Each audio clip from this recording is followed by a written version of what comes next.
श्रीमहालक्ष्म्यष्टकम्। इन्द्र उवाच नमस्तेऽस्तु महामाये श्रीपीठे सुरपूजिते शङ्खचक्रगदाहस्ते महालक्ष्मी नमोऽस्तुते। नमस्ते गरुडारूणे कोलासुरभयङ्करी सर्वपापहरे देवी महालक्ष्मी नमोऽस्तुते।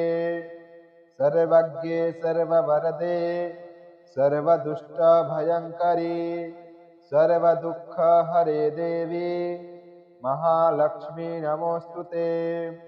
सिद्धिबुद्धिप्रदे देवी भुक्तिमुक्तिप्रदायिनी मन्त्रपूते सदा देवी महालक्ष्मी नमोऽस्तुते।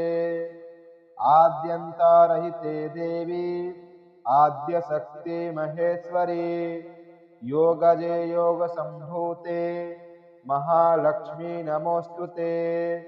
स्थूलसूक्ष्म महारौद्रे महाशक्ति महोदरे महापापहरे देवी महालक्ष्मी नमोऽस्तुते।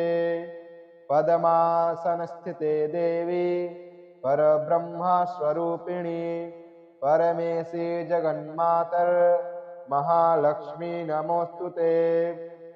श्वेतांबरधरे देवी नानालंकारभूषिते जगत्स्थिते जगन्मातर महालक्ष्मी नमोऽस्तुते।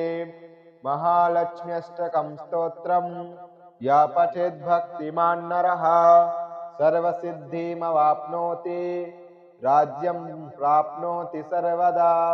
एककाले पठेन्नित्यं महापापविनाशनं द्विकालं यः पठेन्नित्यं धनधान्यसमन्वितः त्रिकालं यः पठेन्नित्यं महाशत्रुविनाशनं महालक्ष्मीर्भवेन्नित्यं प्रसन्ना वरदा शुभा।